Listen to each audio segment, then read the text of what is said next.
मैंने ही जगत को दिया है। यशोदा माँ को आश्चर्य होता है कि साधु कैसा बोलता है, जगत का मालिक मैं हूँ, इनका नाम विश्वनाथ है, वो मैं देने के लिए नहीं आया, ये लेकर के मैं क्या करूं, मैंने को जरा भी जरूर नहीं, सबको मैं ही देता हूं। माँ को आश्चर्य होता है, कैसा बोलता है, ये कौन आया है, कुछ खबर नहीं पड़ती है। महाराज आपको तो जरूर नहीं है, आपके जैसे संत की सेवा न होवे तो ये संपत्ति क्या काम की।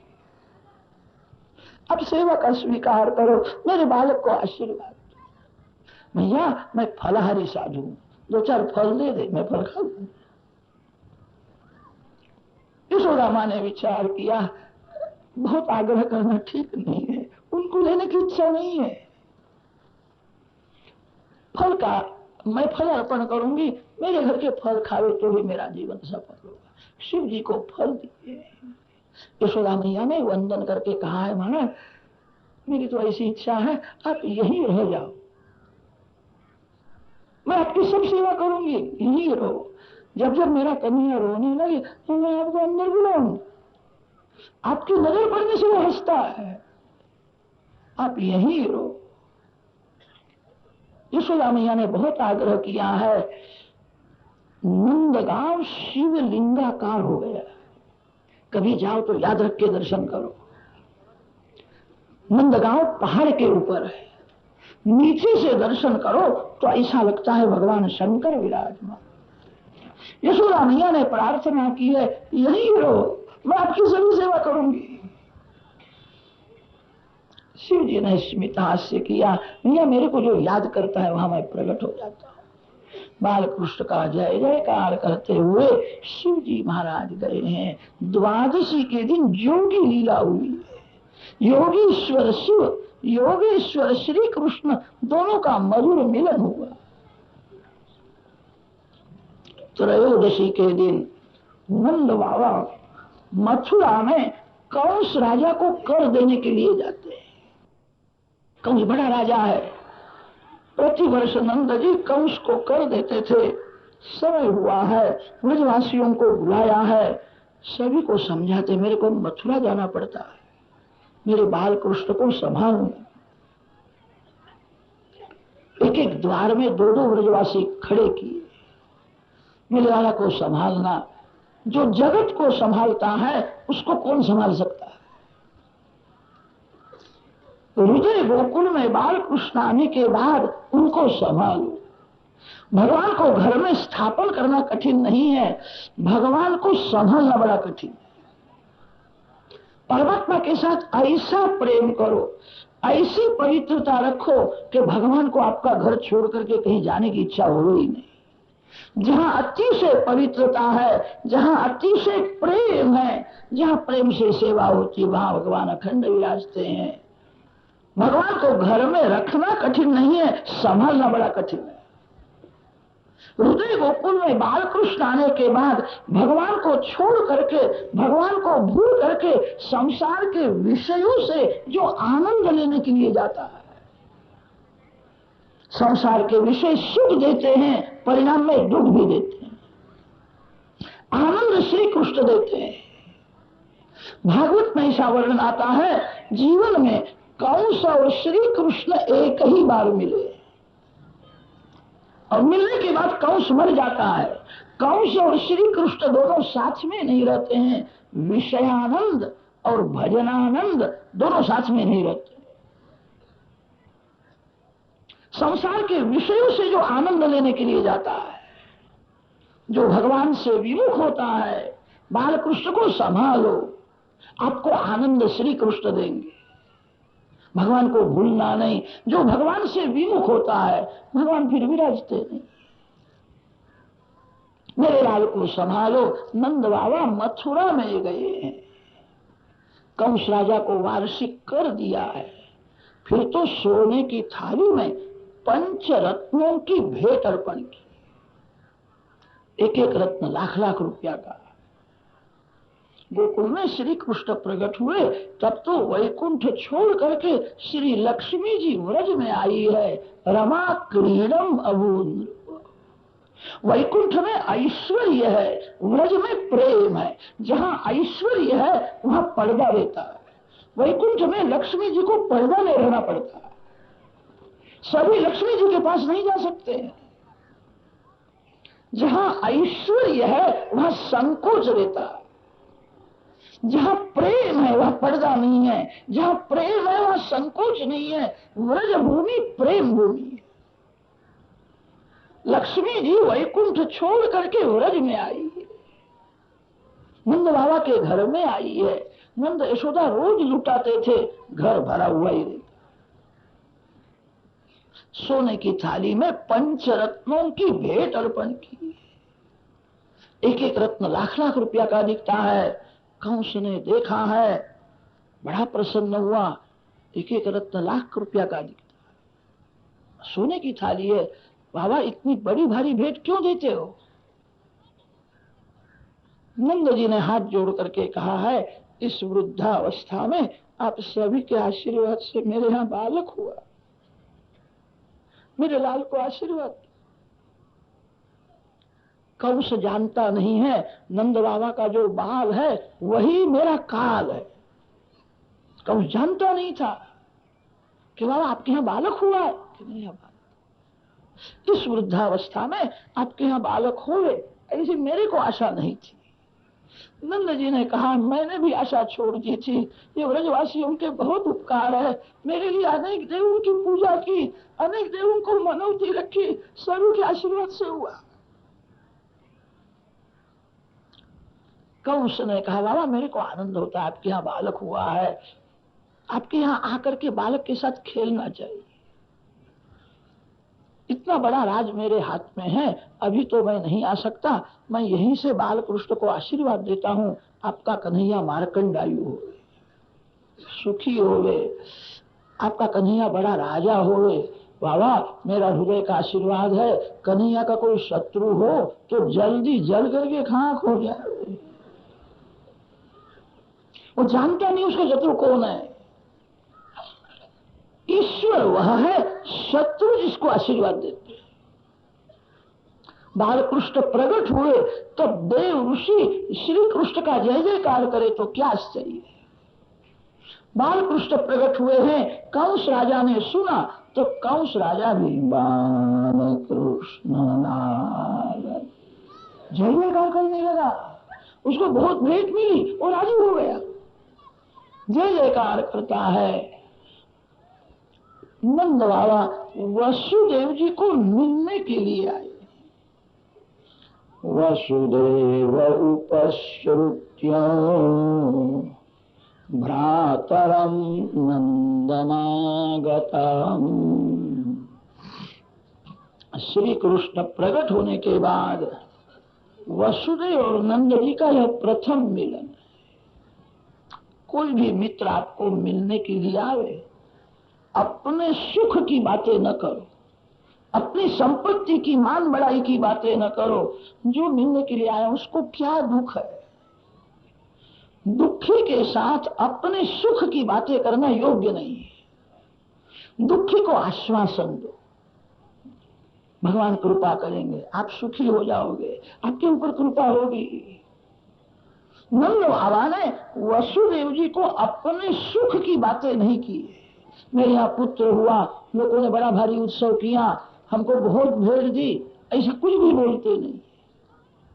वसुदेव जी आज दुखी है, उनके साथ अपने सुख की बातें करना योग्य नहीं। नंद बाबा बहुत विवेक से बोलते हैं कि कंस दुष्ट है, आपके पीछे पड़ा है, बिना कारण आपको त्रास देता है, भगवान उसको सजा करेंगे, आपके ऊपर कृपा होगी, आप सुखी हो जाओ। मेरे को दुख होता है, आपके बालकों को मारता है। मैंने सुना इस समय आपके यहाँ किसी कन्या का जन्म हुआ था, वो कन्या को मारने के लिए आया। लोगों ने मेरे को ऐसा कहा, वो कन्या बड़ी देवी हो गई। मैंने ऐसा सुना है। वसुदेव जी ने कहा, मैंने पूर्व जन्म में बहुत पाप किया है, इसीलिए मेरे बालक मर जाते। बाबा मैंने जब सुना आपके यहाँ बालक है आया है, तब से मैंने निश्चय किया है नंद बाबा के घर में जो बालक है वो मेरा ही बालक है।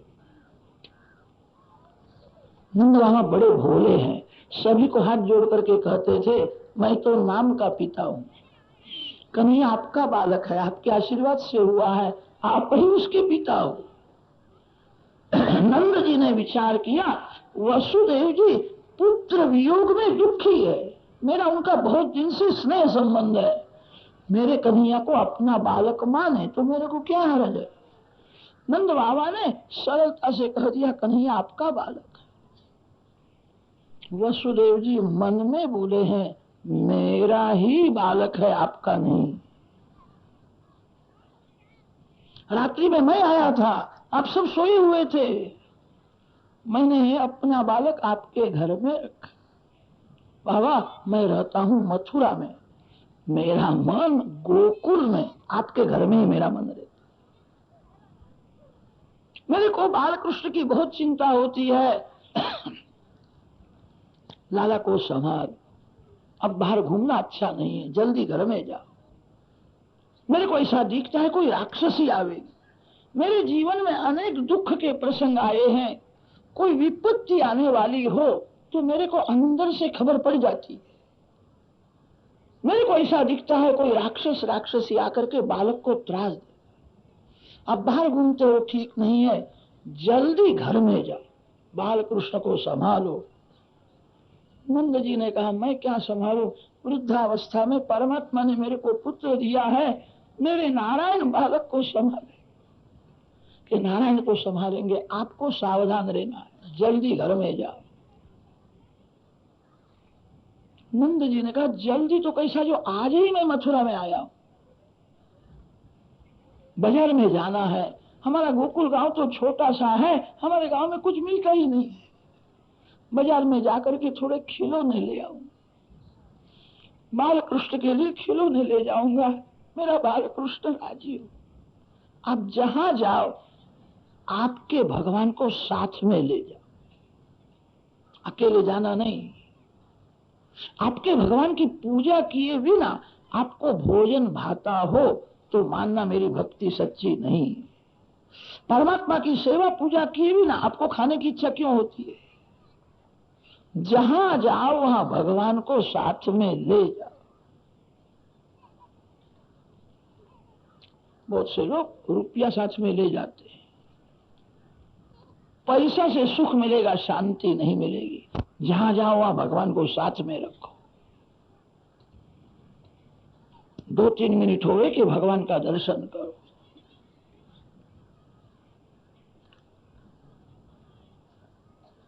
कदाच आप साथ में न ले जाओ तो जिस दिन प्रत्यक्ष पूजा न होवे उस दिन मानसी सेवा ज्यादा करो, भगवान के नाम का जप ज्यादा करो। बाहर गांव से घर में जाओ तो भगवान के लिए कोई फल ले जाओ, कोई सुंदर कापड़ ले जाओ। ऐसा करने से भक्ति बढ़ती है, ऐसा करने की जरूरत है।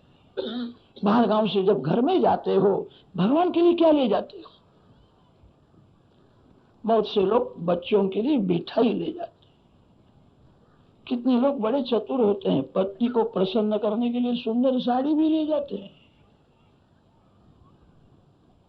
शास्त्रों में ऐसा लिखा है घर के लोग दुखी न होवे इसकी चिंता रखना योग्य है। किसी स्त्री को, किसी पुरुष को खुश करने से क्या लाभ है। स्त्री के पास क्या है, पुरुष के पास क्या है, आपको क्या देगा। ये जीव दुष्ट है। आप कपड़ा देते हो, पैसा देते हो, तब तक तो प्रेम बतावेगा, और किसी समय न दो तो आज तक जो दिया था सब कुछ भूल जाएगा। मित्र ही शत्रु हो जाता है। ये जीव ऐसा दुष्ट है, जीव ईश्वर के उपकार को भूल जाता है तो आपके उपकार को भूल जाएगा। जब तक पैसा देते हो, स्वतंत्रता देते हो, तब तक प्रेम बतावेगा। किसी समय न दो कि कम दो तो आज तक जो दिया था सब कुछ भूल जाएगा, वही निंदा करेगा। किसी स्त्री को, पुरुष को खुश करने की इच्छा न रखो।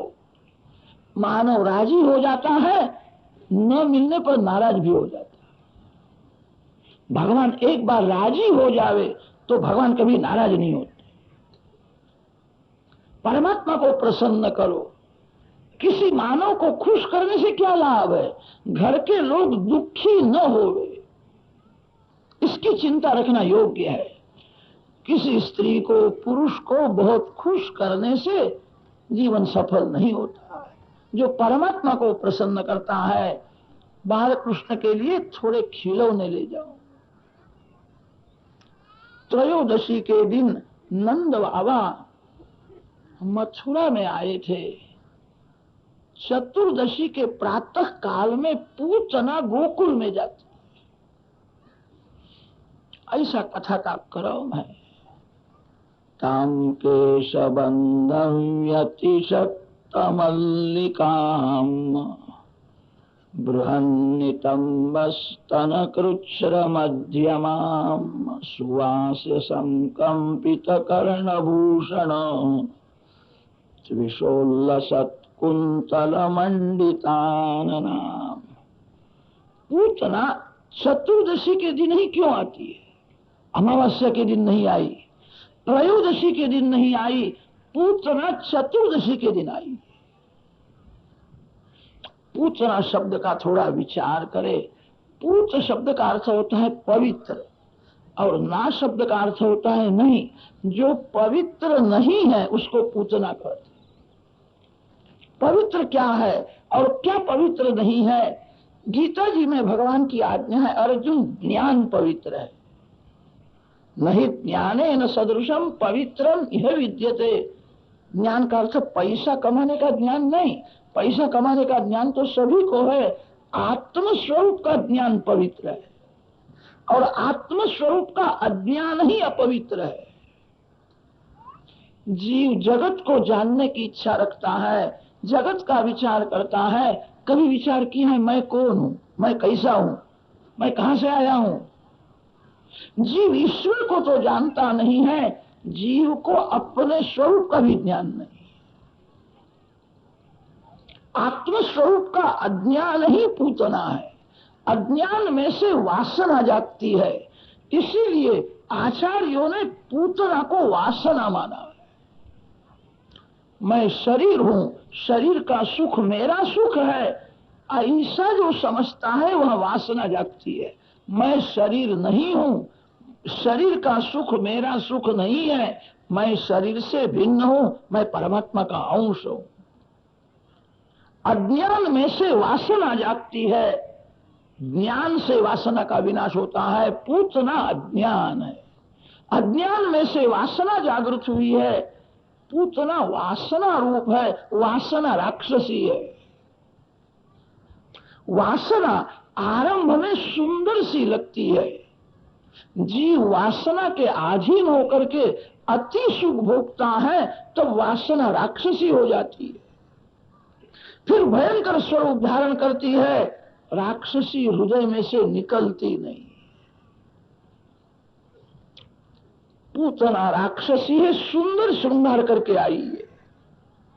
उसके कपड़े श्रृंगार देख करके तो ब्रजवासियों को भी मोह हुआ है, कैसी सुंदर स्त्री है।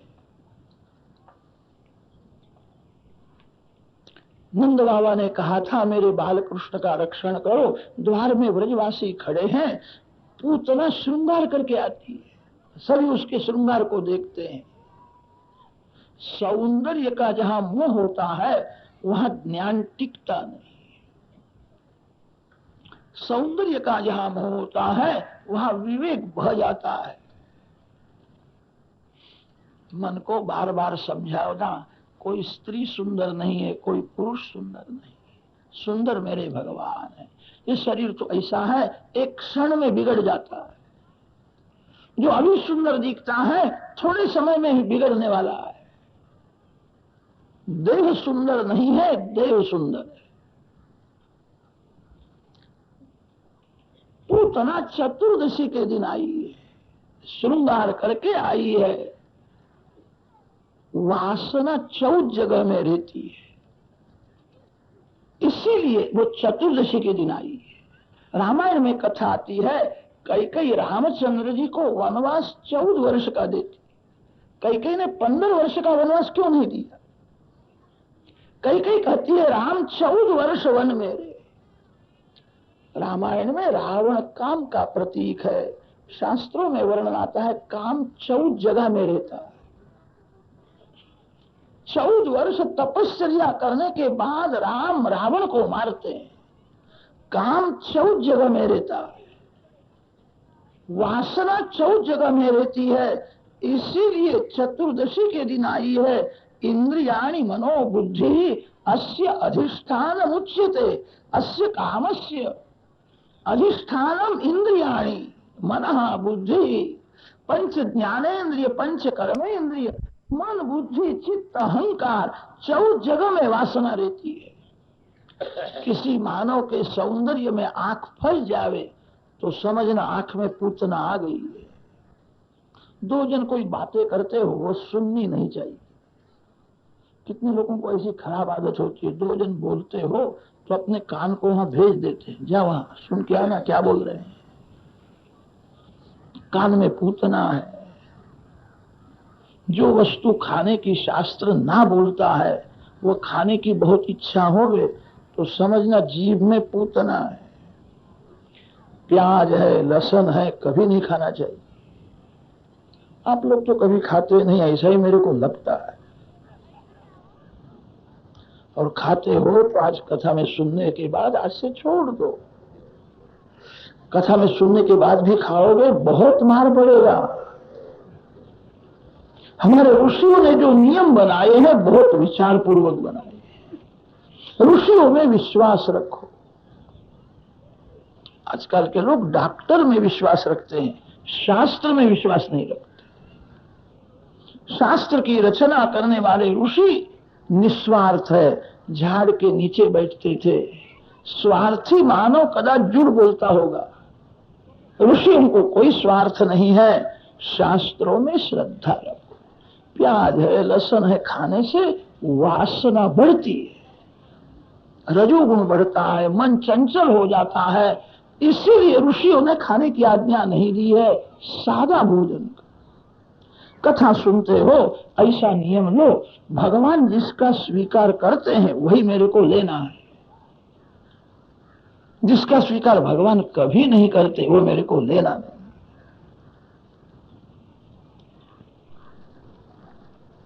भगवान को 5 सुपारी कोई अर्पण करे तो भगवान उसका स्वीकार करते हैं। कदाच कोई भगवान को तम्बाकू अर्पण करने के लिए जावे तो भगवान ना बोलते मैं तम्बाकू नहीं लेता। तम्बाकू खाना नहीं चाहिए, पीना नहीं चाहिए, तन मन दोनों बिगड़ जाता है। जब भगवान उसका स्वीकार नहीं करते आप क्यों करते हो? भगवान 5 सुपारी लेते हैं, तम्बाकू कभी नहीं लेते। तम्बाकू में कली का निवास है। ऋषियों ने जो नियम बनाए हैं बहुत विचार पूर्वक बनाए हैं। जो वस्तु खाने की आज्ञा नहीं है वो नहीं खाना चाहिए। पूतना राक्षसी है, पूतना वासना है। चतुर्दशी के दिन आती है, सुंदर श्रृंगार करके आई है। सभी लोग पूतना का श्रृंगार देखते हैं, कैसी सुंदर है। किसी ने उसको पूछा नहीं तू कौन है, अंदर क्यों जाती है। सभी को नंद बाबा की आज्ञा थी मेरे बालकृष्ण को संभालना है। द्वार में खड़े थे, खड़े खड़े जो देखते हैं कैसी सुंदर स्त्री है, कोई बड़े घर की लगती है, इसको पूछने से इसका अपमान हो जाएगा, पूछना ठीक नहीं है। सभी ताकते हैं। चर्म चक्षु चामड़ी को ही देखती है। चामड़ी का ही मोह होता है। बाहर जो आंख है उसको चर्म चक्षु कहते हैं, अंदर जो आंख है उसका नाम ज्ञान चक्षु है। जगत के स्त्री पुरुषों को अंदर की आंख से देखो। बाहर की आंख चामड़ी को ही देखती है, चामड़ी का ही मोह हो जाता है। ब्रजवासियों को भी मोह हुआ है, कैसी सुंदर है। कोई उसको पूछता नहीं है, रोकता नहीं है, पूछना अंदर जाती है। यशोदा जी को पूतना ने कहा है, मथुरा में रहने वाले एक बड़े पंडित के घर की मैं पत्नी, मैंने सुना वृद्धावस्था में तेरे यहाँ पुत्र हुआ है, तेरे बालक को मैं आशीर्वाद देने के लिए आई। यशोदा मैया बड़ी भोली है। यशोदा मैया ने विचार किया, बड़ी पंडितानी आई है, मेरे लाला को आशीर्वाद देने के लिए आई है। यशोदा मैया ने तो उसको आसन दिया, आसन में बैठा करके उसकी पूजा की। बड़ी पंडितानी आई है, झूठ बोलती है। यशोदा मैया कभी झूठ बोलती नहीं थी। यशोदा मैया ऐसा सभी लोग बोलते हैं, उतना झूठ बोलती है। यशोदा मैया ने विश्वास रखा है, पूतना को मान दिया है, पूतना को अंदर ले जाती है। तालने में बाल कृष्ण विराजमान है। पूतना जहां आई, बाल कृष्ण ने आंख बंद कर दी। विभुज्यतां बालकमालिकाग्रहम् चराचरात्मा सनिमीलिते क्षणः अनन्तं रोपयदङ्कमन्तकम् यथोरगं सुप्तमबुद्धिरज्जुधीः।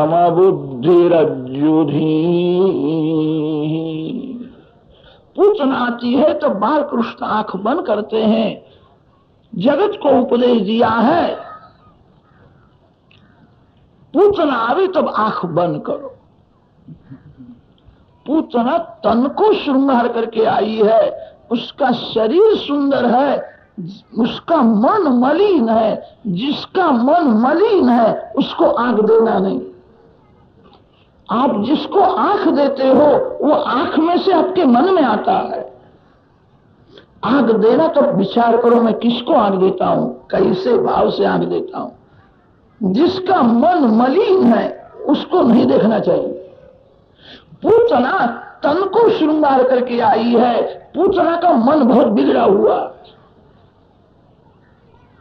इसीलिए बालकृष्ण उसको आंख नहीं देते हैं।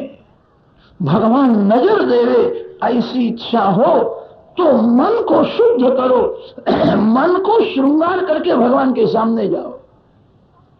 मानव दर्शन करने के लिए जाता है, कपड़ा बदलता है, तन को श्रृंगारता है। भगवान किसी के तन को नहीं देखते, कपड़े को नहीं देखते हैं। सुदामदेव द्वारकानाथ को मिलने के लिए गए, फटे हुए कपड़े थे, मलिन कपड़े थे। सुदामदेव का हृदय शुद्ध था। भगवान कपड़े को नहीं देखते हैं, भगवान किसी के शरीर को नहीं देखते हैं, भगवान उसी को नजर देते हैं जो अपने मन को श्रृंगारता है। मन शुद्ध करके जो भगवान के पास जाता है उसी को भगवान नजर देते हैं। पूतना तन को श्रृंगार करके आई है, पूतना का मन बहुत बिगड़ा हुआ है। जिसका मन बहुत बिगड़ा हुआ है उसको आंख देना नहीं। जिसको आप आंख देते हो वो आंख में से आपके मन में आता है। आंख दो तो विचार करके दो, मैं किसको आंख देता हूं, किस भाव से आंख देता हूं। पुत्र आती है तो बाल कृष्ण आंख बंद करते। चराचरात्मा स निमीलिते क्षणः, निमीलिते ईक्षणे यस्य सः निमीलिते क्षणः। पूछना आई तब आंख बंद करते। एक संत ने वर्णन किया है, बाल कृष्ण आंख बंद करते, इसका कारण दूसरा। पूतना जब आई तो बाल कृष्ण विचार करने लगे, इसने ऐसा कौन सा पुण्य किया है मेरे पास आती है। इस जन्म में तो इसने बहुत पाप किया है, परमात्मा के पास जाना बड़ा कठिन है। भगवान ही कृपा करके मानव के जीवन में दुख के प्रसंग उत्पन्न करते। आपके जीवन में ऐसा प्रसंग आएगा, आपका मित्र विश्वासघात करेगा, मित्र साधारण कारण से शत्रु हो जाएगा। जो मित्र नहीं, विधायक भगवान है।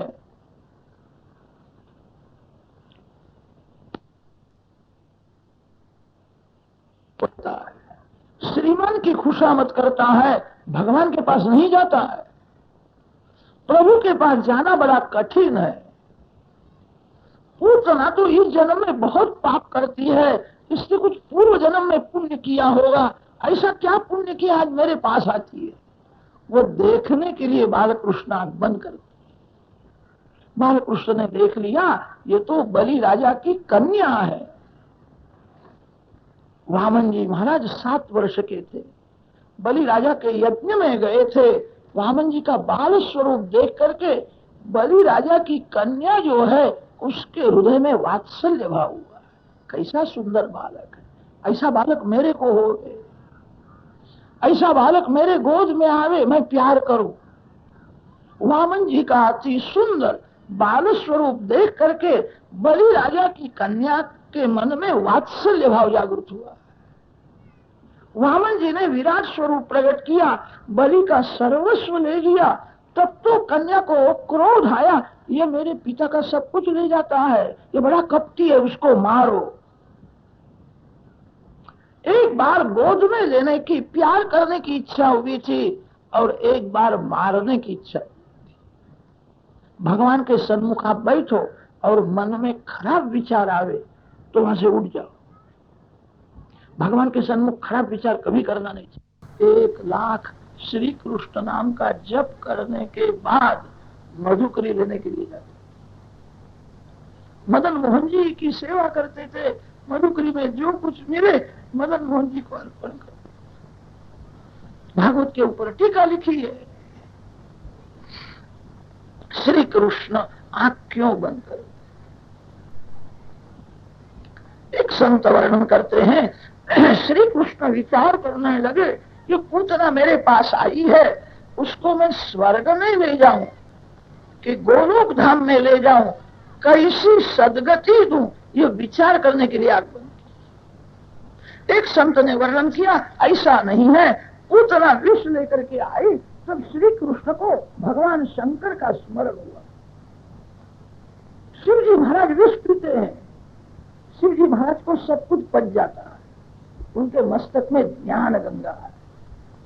जो ज्ञान गंगा को मस्तक में रखता है उसको सब पच जाता है। ये विष लेकर के आई है, विष पीने की आदत तो शिव जी को है, वे ही विष पचा सकते हैं। उनके मस्तक में ज्ञान गंगा है। ये पूतना विष लेकर के आई है, भगवान श्री कृष्ण शिव जी का स्मरण करने बिगड़ता है। जो आंख को शुद्ध रखता है उसका मन जल्दी बिगड़ता नहीं। काम आंख में से अंदर घुस जाता है। आंख भगवान में रखो। वासना का विनाश उपासना से किया जाता है। उपासना में भगवान में आंख स्थिर करनी पड़ती है। संसार के विषयों में से आंख को हटाना है। पूतना वासना है, वासना आंख में से ही अंदर घुस जाती है। वासना कभी अंदर आवे नहीं, अंदर आने के बाद ज्ञान को धक्का मारती है, ज्ञान टिकता नहीं है। ऐसा सादा और सात्विक जीवन होना चाहिए, वासना कभी अंदर आवे ही नहीं। वासना अंदर आने के बाद विवेक बह जाता है। वासना अंदर आने के बाद शक्ति का विनाश करके ही बाहर निकलती है। जगत को समझाया है इसलिए आंख बंद कर दी। यशोदा मैया तो भोली है, उतना में विश्वास रखा है। बाल कृष्ण को उठाया और पूतना के गोद में दे दी। पूतना बाल कृष्ण के साथ खेलने लगी, बहुत प्रेम बताती है। यशोदा जी को कहा मैं तो तेरे घर में रहने के लिए आई, जरा भी परिचय नहीं है, और कहती तेरे घर में मैं रहने के लिए आई।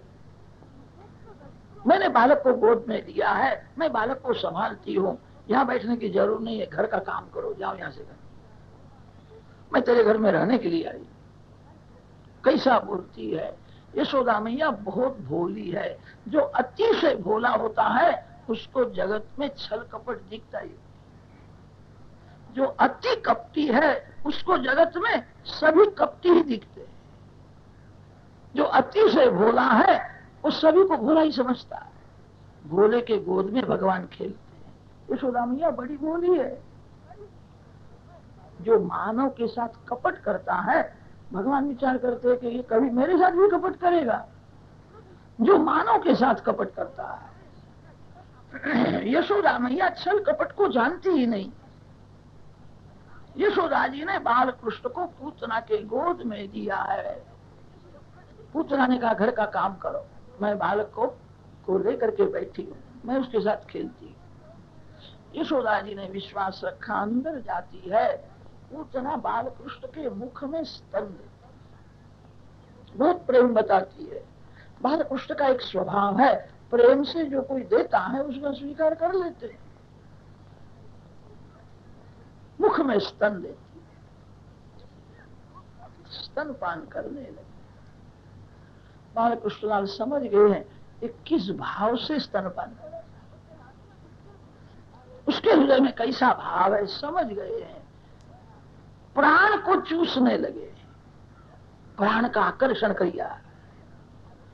जब प्राण को खींचने लगे तब पूतना व्याकुल हुई, छोड़ दे छोड़ दे। भगवान ने कहा मेरी मैया ने पकड़ना ही सिखाया है, छोड़ना सिखाया है। तू मेरे पास क्यों आई? अब मैं तेरे को नहीं छोड़ूंगा। पूतना कहती है छोड़ दे छोड़ दे। सामुंच मुंचालमिति प्रभासिनी निष्पीड्यमानाखिल जीव मर्मणि।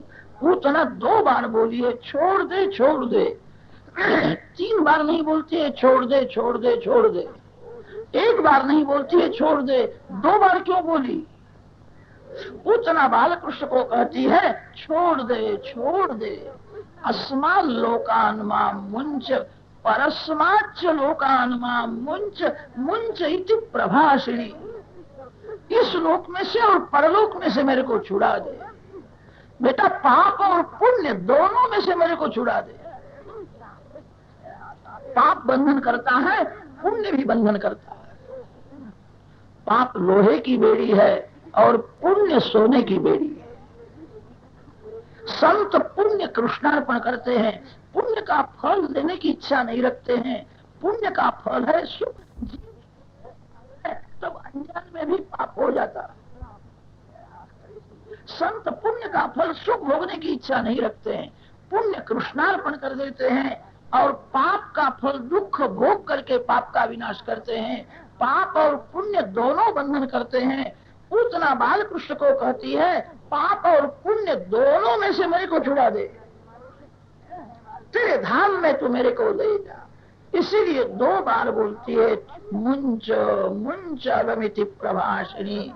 जगत के राग द्वेष में से मेरे को छुड़ा दे। बालकृष्ण छोड़ते नहीं। राक्षसी पूतना जब बहुत व्याकुल हुई है तब उसका राक्षसी स्वरूप प्रकट हुआ। राक्षस जब अपने स्वरूप को बदलते हैं तब अंदर से उनको स्मरण रखना पड़ता है, लोगों को धोखा देने के लिए मैंने ऐसा स्वरूप लिया है, मैं राक्षस हूँ राक्षस हूँ। पूतना के प्राण चूसने लगे तो बहुत व्याकुल हुई, उसका राक्षसी स्वरूप प्रकट हुआ। भयंकर गर्जना करती है, आकाश में दौड़ने लगी है। यशोदा मैया ने गर्जना सुनी, क्या हुआ क्या हुआ? यशोदा मैया दौड़ती हुई जाती, बड़ी एक राक्षसी मेरे बाल कृष्ण को ले जाती। यशोदा मैया देखती है, माँ बहुत व्याकुल हुई, वृद्धावस्था में बालक हुआ, प्राण से प्यारा लगता है। ये राक्षसी मेरे लाल को ले जाती है, मैं क्या देखती हूँ? माँ दौड़ती है, माँ को सहन हुआ नहीं, मूर्छा। गोपी गोपाल दौड़ने लगे, ये राक्षसी लाला को ले जाती है। पूतना आकाश में दौड़ती है, व्रजवासी धरती में दौड़ते हैं। सभी की नजर ऊपर है। कदाच किसी को शंका होवे, जिसकी नजर ऊपर है और जो धरती में दौड़ता है वो खड्डे में गिर जाएगा। नजर ऊपर है और दौड़ते हैं धरती में कि शंका बराबर है। सभी की नजर ऊपर तो है, सभी की नजर बाल कृष्ण में स्थिर है। श्री कृष्ण में नजर रखो और दौड़ो, कभी पतन नहीं होगा। पतन उसका होता है जिसकी नजर पूतना में है।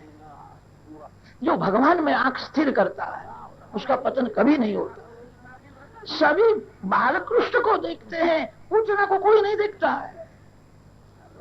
सभी की आंख श्री कृष्ण में है। मेरे लाल को ये राक्षसी ले जाती है। ब्रजवासी दौड़ते हैं, श्री कृष्ण एक लीला में अनेक काम करते हैं।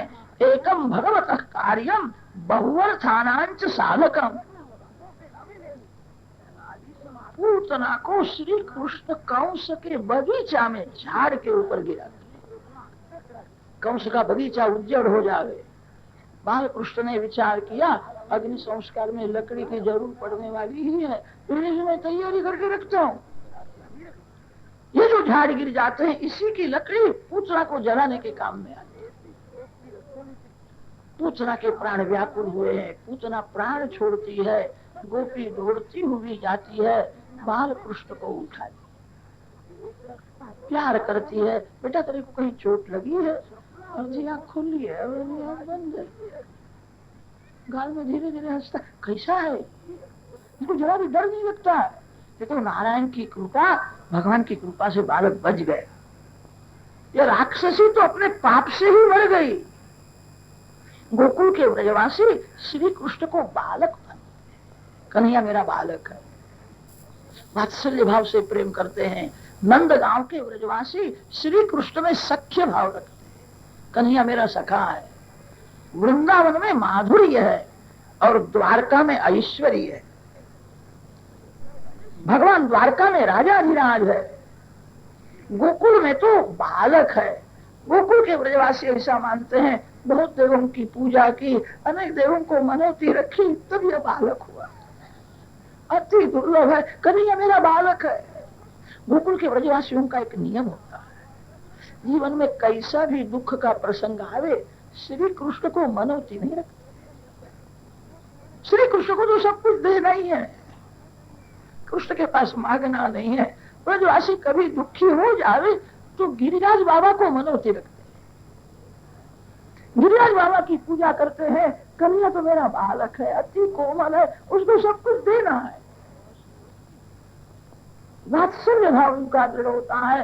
ब्रजवासी ऐसा मानते हैं, श्री कृष्ण पूतना को नहीं मानते हैं। कन्हैया तो छोटा सा बालक है, अति कोमल है, कन्हैया नारायण के कृपा से बच गया और पूतना अपने पाप से ही मर गई।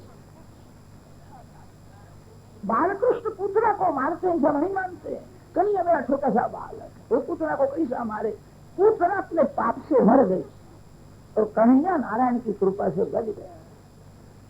बालकृष्ण को उठा करके ले आती है। मार्ग में यशोदा मैया मूर्छा में पड़ी थी। एक गोपी ने कान में कहा, मैया मैया आँख खोल दे, वो राक्षसी मर गई, कन्हैया बच गया है।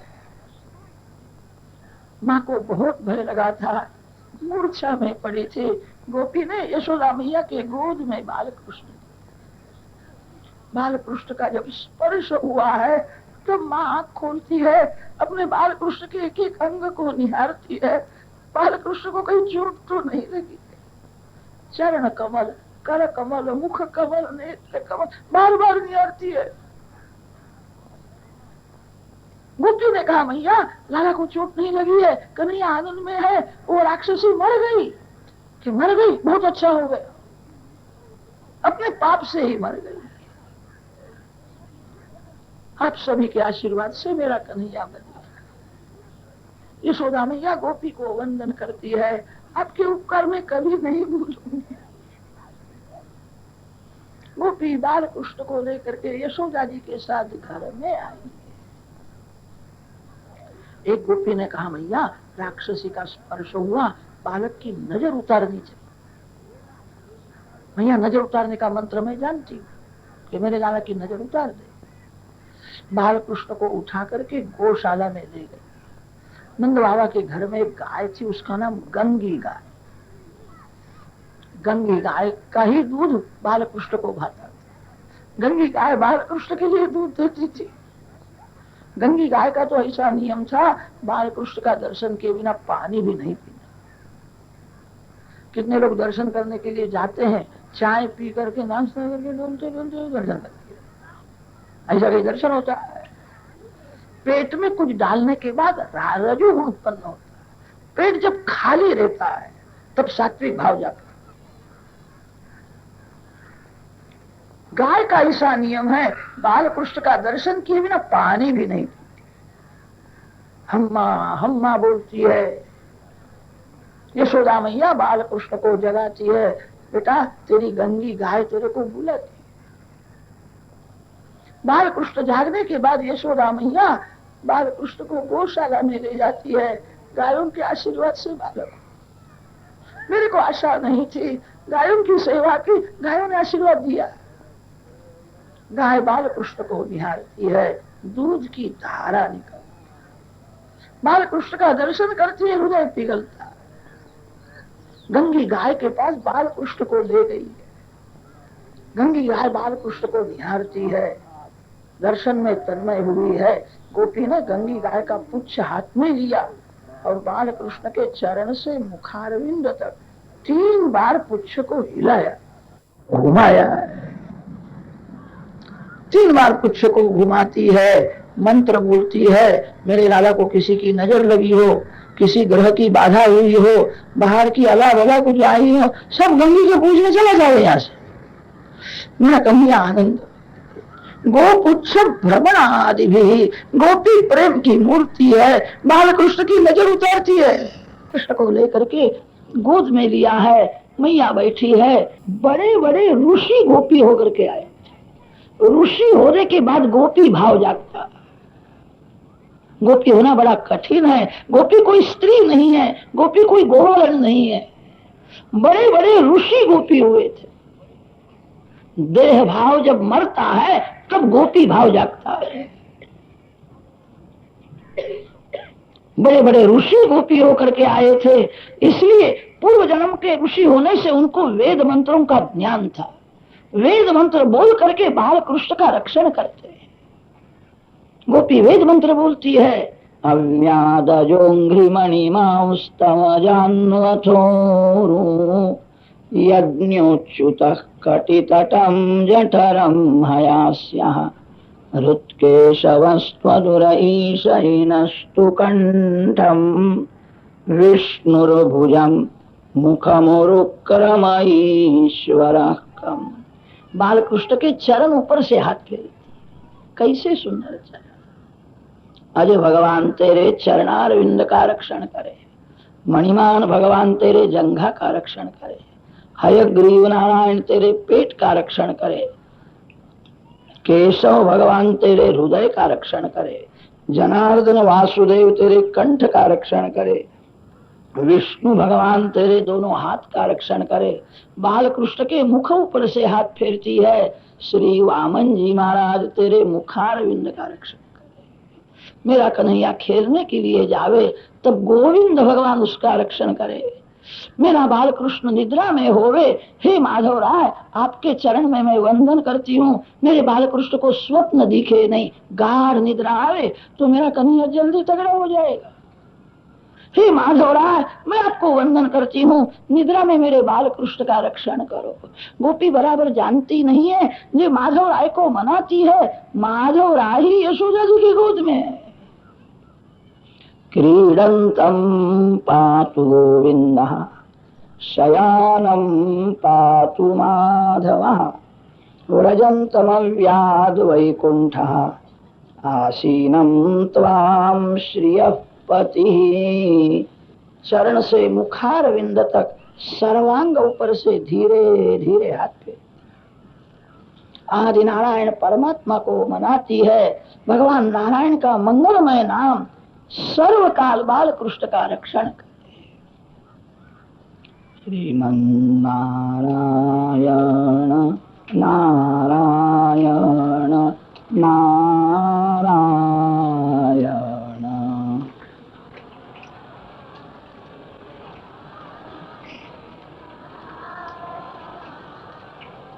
श्रीमन्नारायण नारायण नारायण।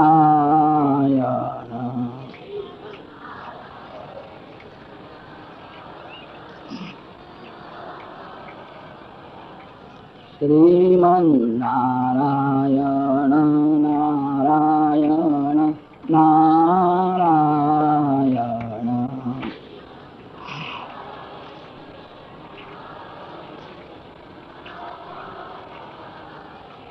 श्रीमन्नारायण नारायण नारायण।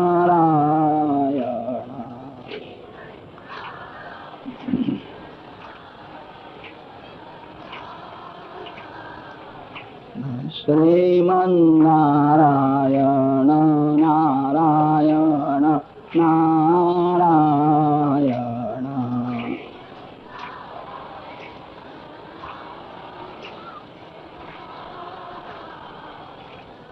श्रीमन्नारायण नारायण नारायण।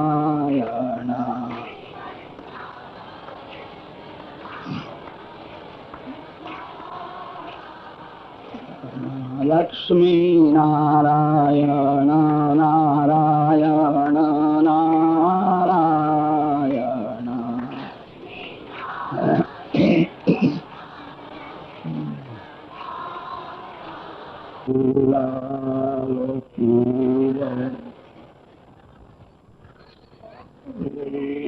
गोमती गंगा मैया की जय।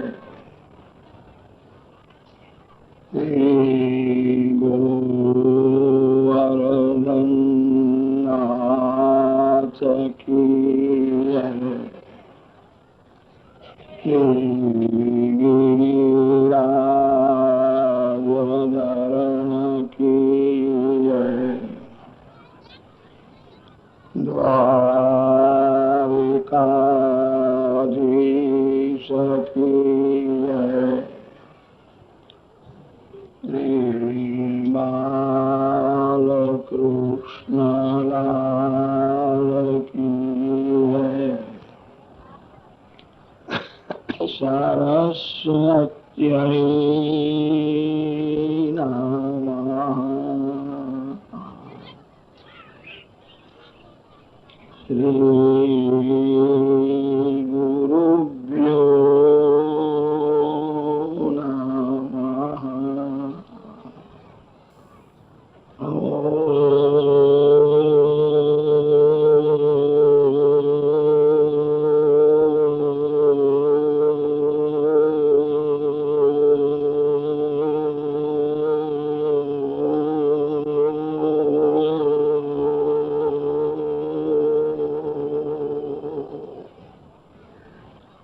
नमो भगवते वासुदेवाय। श्रीशुक उवाच कदाचिदुत्थानिककौतुकाप्लवे परमात्मा श्री कृष्ण की लीला। यही श्री कृष्ण की कृपा है। श्री कृष्ण आनंद स्वरूप होने से श्री कृष्ण को कोई भी स्वार्थ नहीं। आनंदमय परमात्मा को कोई सुख भोगने की इच्छा होती ही नहीं। श्री गंगा मैया को कभी प्यास नहीं लगती। सूर्य नारायण के घर में दीपक की जरूर नहीं है। जहाँ सूर्य नारायण है वहाँ अंधेरा नहीं आ सकता। श्री कृष्ण आनंद स्वरूप होने से श्री कृष्ण को कोई सुख भोगने की इच्छा ही नहीं होती। भगवान जो कुछ करते हैं हमारे लिए करते हैं। यह जीव जगत का नहीं है, यह जीव किसी स्त्री का नहीं है, जीव किसी पुरुष का नहीं है, जीव ईश्वर का अंश है। ईश्वर का होने पर भी यह जीव अपने स्वरूप को भूल गया और ऐसा मानने लगा मैं जगत का हूं, मैं स्त्री का हूं, पुरुष का हूं। आपका जब जन्म हुआ है तब आप पति नहीं थे, जन्म हुआ तो कोई पत्नी नहीं है। पति पत्नी का संबंध व्यवहार दृष्टि से सत्य है, तत्व दृष्टि से विचार करने पर सत्य नहीं है। जन्म से कोई पिता नहीं है, जन्म से जीव ईश्वर का अंश है। ईश्वर का होने पर भी जीव अपने स्वरूप को भूल गया, भगवान से अलग हुआ है। मेरा जीव मेरे पास में आवे। मृत्यु की शैया में सभी को ज्ञान होता है अब मेरा कोई नहीं, मैं अकेला जाने वाला हूं, मेरे साथ कोई भी आने वाला नहीं है। जिसको मैं मानता था यह मेरा है, वो मेरे साथ में आने वाला नहीं है। अकेला जीव जाता है। जीव ईश्वर का अंश है, ईश्वर से अलग हुआ है। मेरा अंश जीव मेरे पास में आवे, इसीलिए भगवान लीला करते हैं। परमात्मा जो करते हैं उसका नाम लीला, मानव जो करता है उसका नाम क्रिया। जहां कोई भी स्वार्थ नहीं है, जहां मैं करता हूं ऐसा अभिमान नहीं है, निरभिमान और निस्वार्थ भाव से जो किया जाता है वह लीला है। मानव जो करता है वह क्रिया है। मानव को स्वार्थ है, कोई सुख भोगने की इच्छा है। मानव की क्रिया प्रायः मानव को बंधन में डालती है। भगवान की लीला मानव को बंधन में से छुड़ाती है। संसार माया की लीला है। माया की लीला देखने से, माया की लीला सुनने से मन बिगड़ गया है।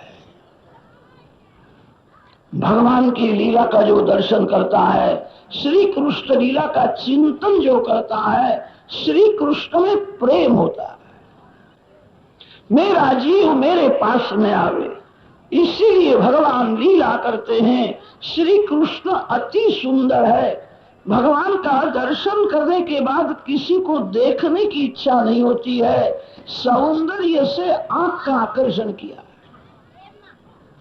आंख को सौंदर्य प्रिय लगता है। जगत में कहीं सौंदर्य दिखता है आंख उसके पीछे जाती है। जगत से भी भगवान अति सुंदर है। जगत कार्य है और परमात्मा कारण है। कारण का गुण कार्य में आता है। जगत सुंदर है तो जगत जिसने बनाया है वह अति सुंदर होना चाहिए। बहुत से लोग पैसा जब बहुत बढ़ जाता है तो परदेश देखने के लिए जाते हैं, बहुत अच्छा है। अरे जगत जिसने बनाया है वो कैसा है? संसार बगीचा है, ये बगीचा बनाने वाला अति सुंदर है। अपने मन को बार बार समझाओ, संसार सुंदर नहीं है, कोई स्त्री सुंदर नहीं है, कोई पुरुष सुंदर नहीं है, मन बिगड़ा है।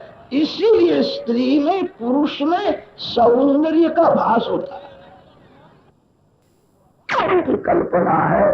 कुत्ता ऐसा समझता है कुत्ती बहुत सुंदर है। कुत्ते के सामने कोई स्वर्ग की अप्सरा करके खड़ी हो गए, कुत्ते को देखने की इच्छा नहीं होती है। सौंदर्य मन की कल्पना मात्र है। जिसके मन में विकार है, वासना है, उसी को संसार में सौंदर्य दिखता है। भगवान बड़े सुंदर है, जिसका वर्णन किसी शब्द से नहीं हो सकता। आपको सौंदर्य कहाँ दिखता है? जिसको संसार में सौंदर्य दिखता है वो भगवान की भक्ति नहीं करता है। भगवान अति सुंदर है। ये फूल अभी सुंदर लगता है, थोड़े समय के बाद ये फूल सूख जाएगा। फूल सूख जाता है तो लोग बाहर फेंक देते हैं, फिर घर में कोई नहीं रखता है। फूल जिस प्रकार सूख जाता है, संसार भी सूख जाता है। वृद्धि क्षय के लिए होती है, विकास जो हुआ है वो विनाश के लिए ही विकास हुआ। संसार क्षण क्षण में बदलता है, भगवान नित्य सुंदर है। अलौकिक सौंदर्य से आंख का आकर्षण किया है। श्री कृष्ण दर्शन करने के बाद अब गोपी को कुछ देखने की इच्छा ही नहीं होती।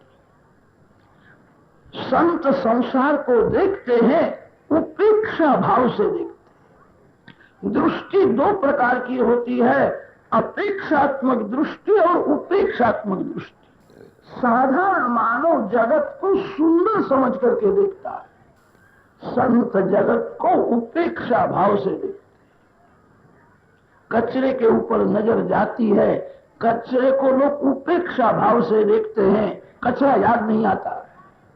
भगवान को अपेक्षात्मक भाव से देखो, जगत को उपेक्षा भाव से देखना है।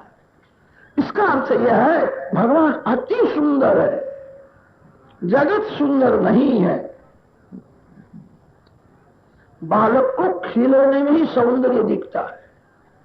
बालक का खिलौना उठाओ और रोने लगेगा। वही बालक बड़ा होता है तो उसको खिलौने में सौंदर्य नहीं दिखता। सौंदर्य मन की कल्पना है, संसार का सौंदर्य सच्चा नहीं। गोपियों को श्री कृष्ण का दर्शन हुआ, अब किसी को देखने की इच्छा नहीं होती है। अब श्री कृष्ण का चित्र स्वरूप देखते हो, बहुत अच्छा लगता है। चित्र तो किसी मानव ने बनाया हुआ है, मानव की बुद्धि की कल्पना है।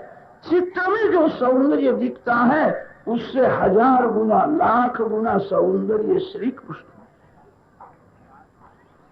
बांसुरी से कान का आकर्षण किया, ऐसी मधुर बांसुरी बजाते हैं। श्री कृष्ण की मधुर बांसुरी सुनने के बाद दूसरा कुछ सुनने की इच्छा ही नहीं होती।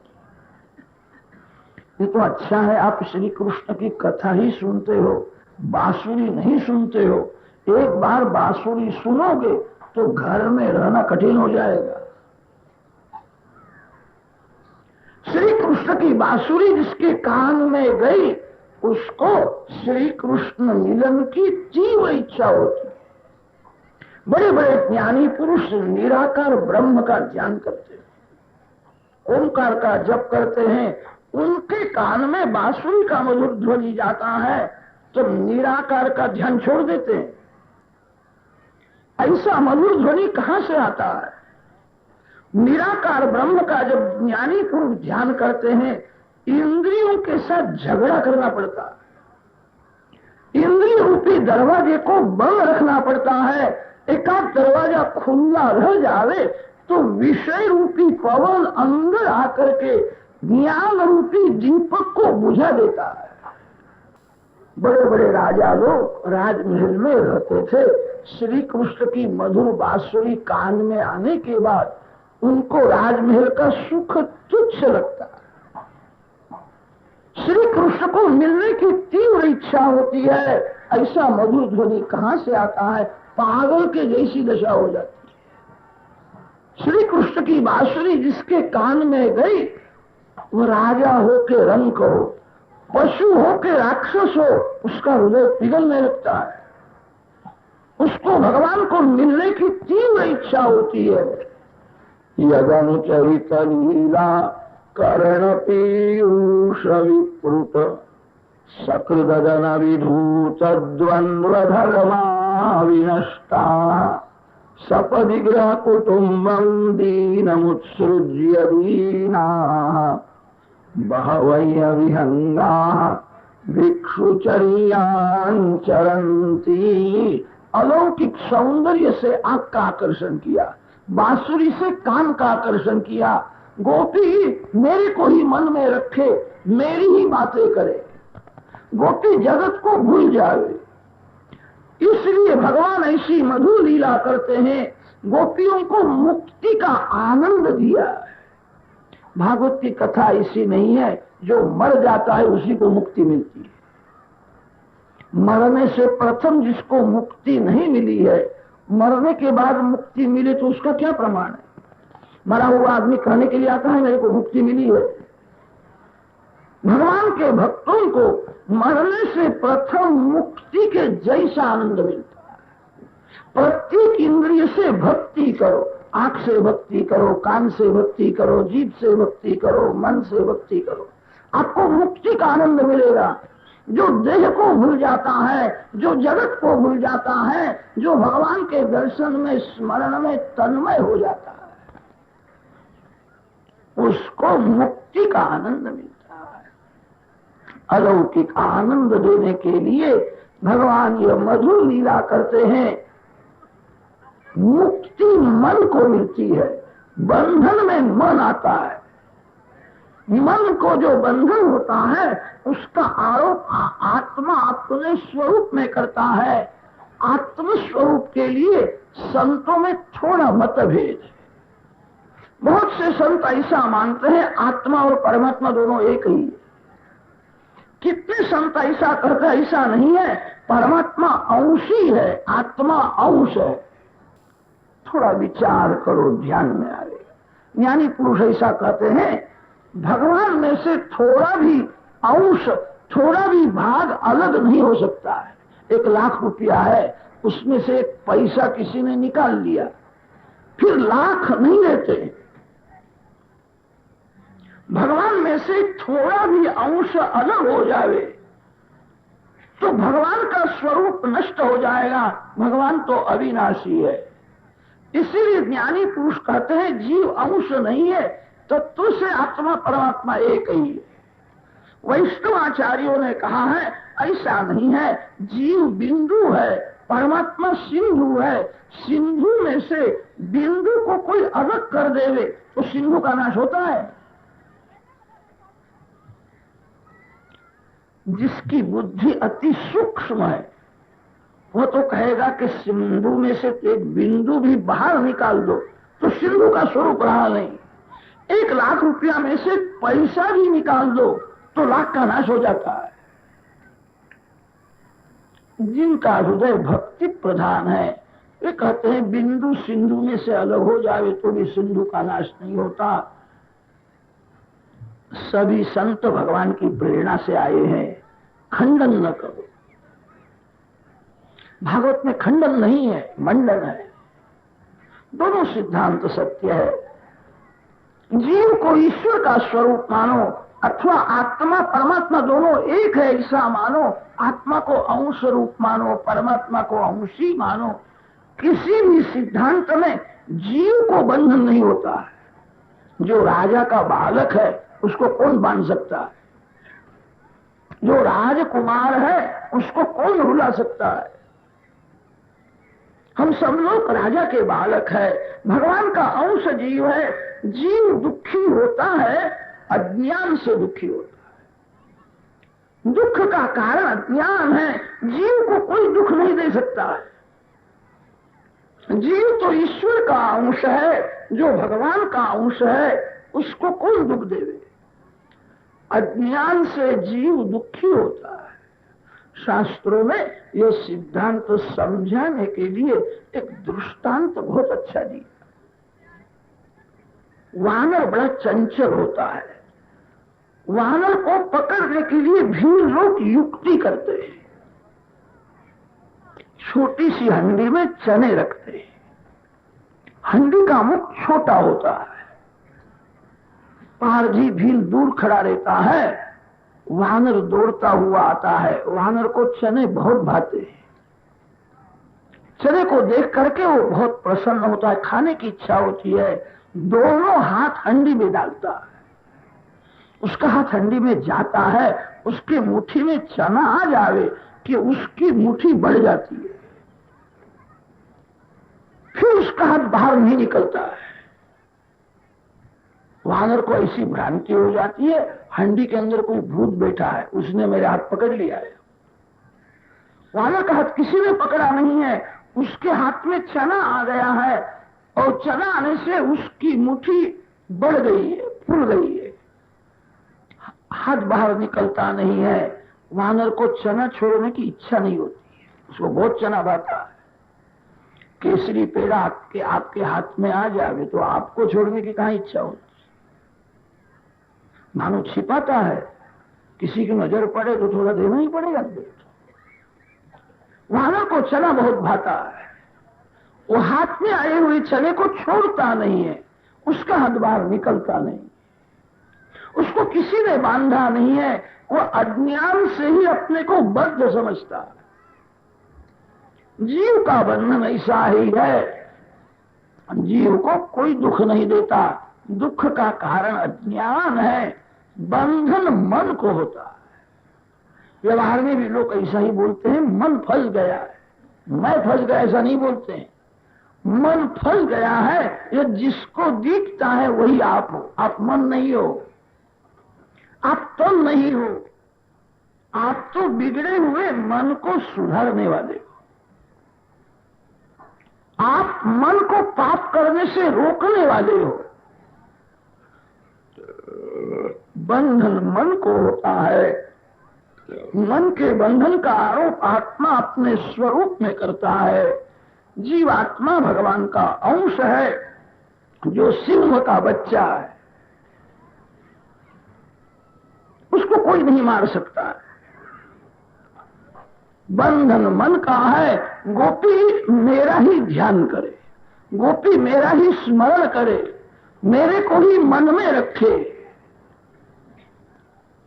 संसार में रहने से बंधन नहीं होता है, मन में संसार को रखने से बंधन होता है। जिसके मन में संसार नहीं है, जिसने मन में भगवान का स्वरूप स्थिर किया है, उसको मुक्ति का आनंद मिलता है। संसार छोड़ करके कहां जाओगे? अरे जिसके मन में संसार है, वो जंगल में भी, गंगा किनारे भी संसार करता है। संसार को मन में से निकाल दो, मन में नारायण का स्वरूप स्थिर करो, आपको बहुत आनंद मिलेगा। श्री कृष्ण भगवान जो लीला करते हैं, गोपियों को परमानंद देने के लिए लीला है।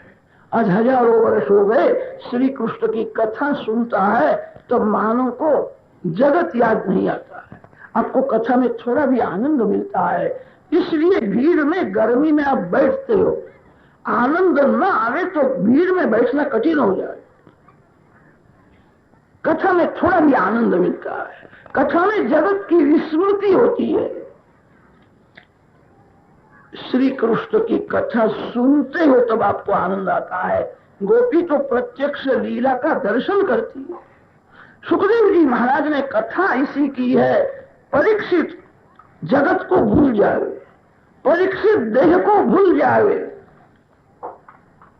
तक्षक नाग तो शरीर को काटने वाला है, तक्षक नाग मन को, आत्मा को काटता नहीं है, तक्षक नाग शरीर को दंश करता है। राजा को ऐसा कथा में आनंद आया है, जगत की विस्मृति होती है, कथा में आनंद आया है। परीक्षित ने कहा, कृष्ण कथा विस्तार पूर्वक, कृष्ण कथा सुनने की मेरी बहुत इच्छा है। सुखदेव जी महाराज वर्णन करते हैं, राजन श्रवण करो। गोपियों का ऐसा नियम है, प्रातः काल में मंगला का दर्शन करने के लिए जाती है। गोपी प्रातः काल में जागती है, जागने के बाद गोपी को बाल कृष्ण याद आता है। आप शैया में जागते हो तो आपको क्या याद? कितने लोग तो ऐसे हो गए जहां जागते हैं उनको याद आता है पैसा कहाँ लेने के लिए आज जाना, रुपया कहां से आने वाला है। आजकल बहुत से लोग ऐसे हो गए जहां जागते उनको चाय याद आ जाता है। आप सब वैष्णव हो, प्रभु के प्यारे हो, शैया में जागो, उसी क्षण भगवान का स्मरण करो। रात्रि में नींद आवे तब तक भगवान के नाम का जप हो। भगवान के नाम का जप करता हुआ जो सो जाता है उसकी निद्रा भक्ति हो जाती है। आत्मा त्वं गिरिजामति सहचरा प्राणा शरीरं गृहं पूजाते शयोपभोग रचना निद्रा समाधि स्थिति संचारा पदयो प्रदक्षिण विधि स्तोत्राणि सर्वा गिरा यद्यत् कर्म करोमि तत्तदखिलम् शंभो तवाराधनम। आपको ऐसा विश्वास हो जावे कि सैया में पड़ने के बाद 2-3 मिनट में ही मेरे को नींद आवेगी, तब सो जाओ। गाड़ी में जिसको नींद जल्दी नहीं आती है वो पाप करता है।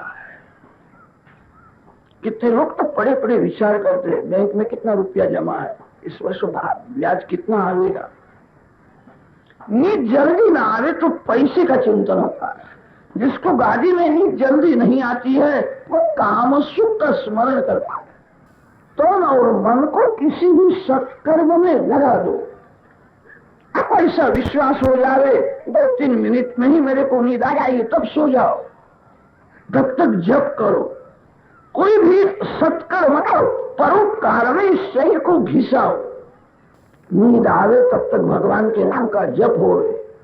निद्रा में से जागे, उसी क्षण से भगवान के नाम का जप करे तो निद्रा भी भक्ति हो जाती है। निद्रा समाधि स्थिति। गोपी जागती है, उसी क्षण गोपी को श्री कृष्ण का स्मरण होता है। श्री कृष्ण दर्शन किए ना, गोपी को कोई सूझता ही नहीं, घर का काम नहीं कर सकती है। प्रातः काल में जागती है, गोपी दौड़ती हुई यशोदा जी के आने जाती। यशोदा जी पूछती है, अभी तो राजा जी को आनंद हुआ, अभी तो 3 महीने का भी हुआ नहीं है, बड़ा बलवान होगा ऐसा लगता है, आज उत्सव करना है। गोपी ने पूछा, आज के उत्सव का नाम क्या रखेंगे? कि आज के उत्सव का नाम है अंग परिवर्तन उत्सव, करवट बदल। यशोदा मैया रोज उत्सव करती थी, आप भी रोज उत्सव करो। जहां उत्सव होता है वहां भगवान अखंड विराजित। गोपाल सहस्त्र नाम में भगवान का नाम आता है। नित्योत्सव, नित्य सौख्य, नित्य श्री, नित्य मंगल। जहां नित्य उत्सव होता है उत्सव करो। कदाच आपको शंका होगी कि महाराज महंगाई तो बहुत है, रोज कैसा उत्सव करें? उत्सव तो गरीब भी कर सकता है, उत्सव श्रीमान भी कर सकता है। आपकी स्थिति भगवान जानते हैं। आपके घर में कोई बड़ा आदमी आता है, उसको प्रसन्न करने के लिए आप कुछ करते हो, मन में ऐसा प्रेम होता है फिर से आवे, हमारे घर में रहे। भगवान को घर में स्थापन करने के बाद ऐसा प्रेम करो, भगवान को आपका घर छोड़ करके कहीं जाने की इच्छा न हो। नित्य उत्सव करो। भगवान ने आपको कुछ दिया न हो, भगवान को पालने में पधराओ। हरे कृष्ण धीरे धीरे झुलाना। श्री कृष्ण का दर्शन करता हुआ मानव श्री कृष्ण कीर्तन करे। कमियां तो बालक है, लाला को आनंद होता है, मेरा उत्सव किया, एक पैसा भी खरीदने की क्या जरूरत है? भगवान को झुलाना है। भगवान का दर्शन करता हुआ मानव प्रेम से कीर्तन करे, उत्सव हो गया। भगवान ने आपको दिया हो तो उत्सव के दिन भगवान के लिए थोड़ी सुंदर सामग्री बनाओ, भगवान को भोग लगाओ और भगवान का प्रसाद किसी गरीब को दो। गरीब के मुख से भगवान भोजन करते। पवित्र ब्राह्मण भजन आनंदी संत के मुख से भगवान भोजन करते। कितने लोग उत्सव तो करते हैं, किसी गरीब को नहीं बुलाते, अपने सगे संबंधियों को बुलाते, साधु भाई को बुलाते और सब मिल करके खाते, लेकिन उत्सव किया। भगवान गरीब के मुख से भोजन करते। भगवान को अर्पण करो, प्रसाद किसी गरीब को दो। ये ग्वाल बाल बहुत गरीब थे, गरीब की पूजा होवे तो गोपाल प्रसन्न हो जाते, गोपाल को आनंद होता है। आप करके देखो, किसी गरीब में भगवान की भावना करो और गरीब का प्रेम से पूजन करो। लेने वाला भगवान है। कितने लोग गरीब को देते हैं, हल्का समझ करके देते हैं, गरीब हल्का नहीं है, दरिद्र नारायण का स्वरूप है। देने वाला कोई बड़ा नहीं है और लेने वाला हल्का नहीं। कितने लोग गरीब को देते हैं, घर का काम 2-3 घंटे कराते हैं फिर देते। ये दान अच्छा नहीं है, ये तामसी दान है। लेने वाले को भगवान का स्वरूप समझो। यशोदा मैया ने कहा है आज मेरे को गोपियों की गोवालों की पूजा करनी है। यशोदा मैया ऐसा नहीं बोलती है कि गोवाल गरीब है, इनको कुछ देना है, मदद करना है, ऐसा नहीं बोलती। मेरे को पूजा करनी है। पूजा करने का अर्थ यह होता है लेने वाला भगवान है। औत्थानिकौत्सुक्यमना मनस्विनी समागतान् पूजयति व्रजौकसः। समागतान् व्रजौकसः पूजयति। मेरे को गोपियों की पूजा करनी है, गोपालों की पूजा करनी है। गरीब को नारायण का स्वरूप समझो। आज मैया ने सभी को निमंत्रण दिया है। यशोदा मैया विचार करती है मेरे को गोपियों की पूजा करनी है। कन्हैया का जन्म हुआ उस दिन गोपी घर में से बहुत ले आई थी। उनकी साधारण स्थिति है मैं जानती हूँ, मेरे लाला को बहुत दिया है। उस दिन किसी ने लिया नहीं। गोपी कहने लगी आज मैं लेने के लिए नहीं आई, लाला को देने के लिए आई।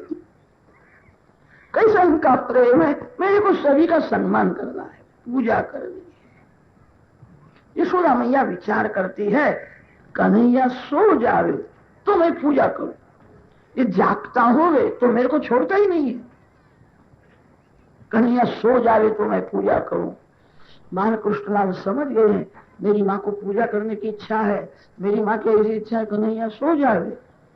आज तो बाल कृष्ण ने इसे भी लगे आगे सो गए। यशोदा मैया राजी होती है, मेरा बालक बड़ा सयाना है, उसको मैं कहती सो जा बेटा तो सो जाता है, मैं कहती हूँ बेटा उठ तो उठ जाता है, बड़ा सरल है। दूसरे बालक तो माँ बाप को बहुत त्रास देते हैं। ऐसा तो हुआ नहीं और होने वाला नहीं। कन्हैया बालक है, ऐसा सयाना है, घर में सुख है, आनंद है, तब तो बालक है। घर में कोई दुख का विपत्ति का प्रसंग आ जाए तो कन्हैया बाप भी हो जाता, पिता बनकर के रक्षण करता है। वो बालक है और बाप भी है। ऐसा तो हुआ नहीं, होने वाला नहीं। बाल कृष्ण निद्रा में है। यशोदा मैया ने विचार किया आज बहुत से लोग आने वाले हैं, ये कन्हैया का जो पलना है बाहर गाड़ी के नीचे में रख दूं तो घर में जगह विशाल हो जाएगी, बहुत लोग आने वाले हैं। कन्हैया का पलना जो है वो गाड़ी के नीचे रखा है। बाल कृष्ण निद्रा में। यशोदा मैया एक एक गोपी की पूजा करती है, आसन में बैठा है, चंदन की अर्चा करती है, कुंकुमता का तिलक करती है, साड़ी देती है, पुष्प की वेणी देती है, अंगूठी देती है, मोती की कंठी देती है। घर में बहुत है। जीवन में एक दिन भाग्योदय का आता है। जब भाग्योदय है तो खूब देना चाहिए, अतिशय दो, जितना दोगे उतना घर में आ जाएगा। भाग्य प्रतिकूल होने के बाद धर्मराजा भी गरीब हुए थे। धर्मराज वन में भटकते थे। भाग्य प्रतिकूल जब हो जाता है कुछ भी करो लक्ष्मी घर में नहीं रहेगी। भाग्य अनुकूल है तब हाथ से दो, आपके घर में लक्ष्मी जी विराजे। यशोदा मैया ने निश्चय किया है, सभी का सम्मान किया। कोई गोपी अकेली आती है, गोपी को यशोदा मैया कहती है अकेली क्यों आई, तेरे बालक की पूजा करनी है, तो बालक को लेकर के आ जा। गोपी दौड़ती हुई घर में जाती है, बालक को ले आती है, बालक के कपाल में मैया तिलक करती है, उसके गले में मोती की माला पहनाती है, माँ आशीर्वाद देती है, बेटा मारकंडाई हो जा, सुखी हो। बालक का सम्मान करो तो उसकी माँ बहुत राजी हो जाती। यशोदा मैया ने मेरे बालक के गले में मोती की माला पहनाई। गोपी को आनंद होता है। गरीब का सम्मान करो, उसका हृदय पिघलेगा। हृदय पिघलता है तो आशीर्वाद निकलता है। आशीर्वाद की मांगने से मिलता है। आशीर्वाद तो हृदय में से निकलता। कितने लोग कहते हैं महाराज भेंट रखिए, अच्छा आशीर्वाद देना हो।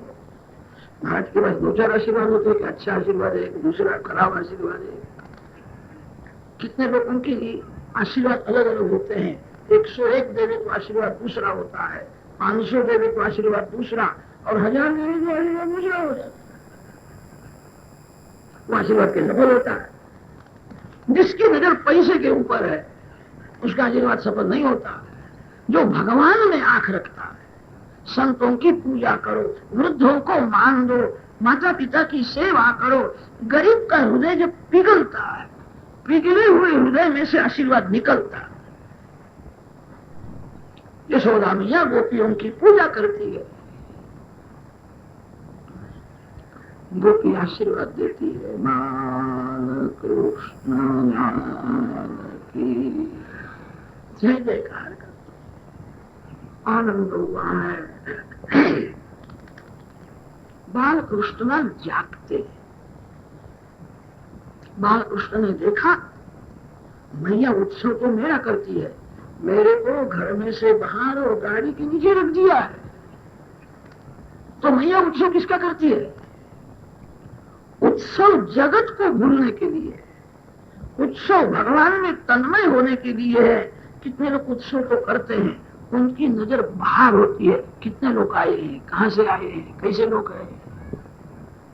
उत्सव जगत को भूलने के लिए, उत्सव भगवान के दर्शन में स्मरण में तन्मय होने के लिए। उसके बाद रोने लगी। यशोदा मैया तो एक एक गोपी की पूजा करती है, बातें करती है, बाल कृष्ण जागते हैं, यशोदा मैया को खबर नहीं पड़ती है, मेरी मैया मेरे को भूल गई है।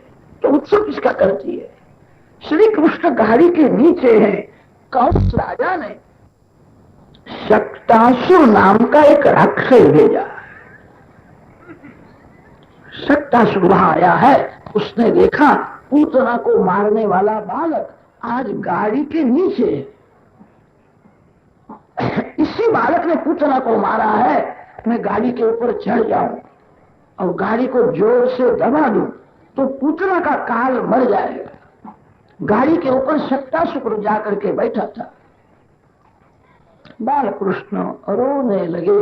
बाल कृष्ण की नजर थोड़ी ऊपर गई है, शक्तासुर बैठा है, बाल कृष्ण ने देख लिया है कंस मामा ने तो आज खिलौना भेजा है। बालक आता है तो मामा खिलौने भेजता है, ये बालक ऐसा था कंस मामा के सभी खिलौने तोड़ फोड़ डालता है। शक्तासुर गाड़ी के ऊपर बैठा था। बालक जब रोता है तो अपने पांव को उछालता है। रोते हुए बाल कृष्ण ने जो पांव को उछाला, शक्तासुर को लात मारी, गाड़ी को ठोकर मारी है, शक्तासुर मर जाता है, गाड़ी गिर जाती है। क्या हुआ क्या हुआ, सब लोग देखने के लिए आए। इतनी बड़ी गाड़ी गिर जाती है, राक्षस मर जाता है, बाल कृष्ण को उठा लिया है। नारायण की कैसी कृपा, कन्हैया गाड़ी के नीचे ही था। कैसी गाड़ी गिर गई, कन्हैया बच गया।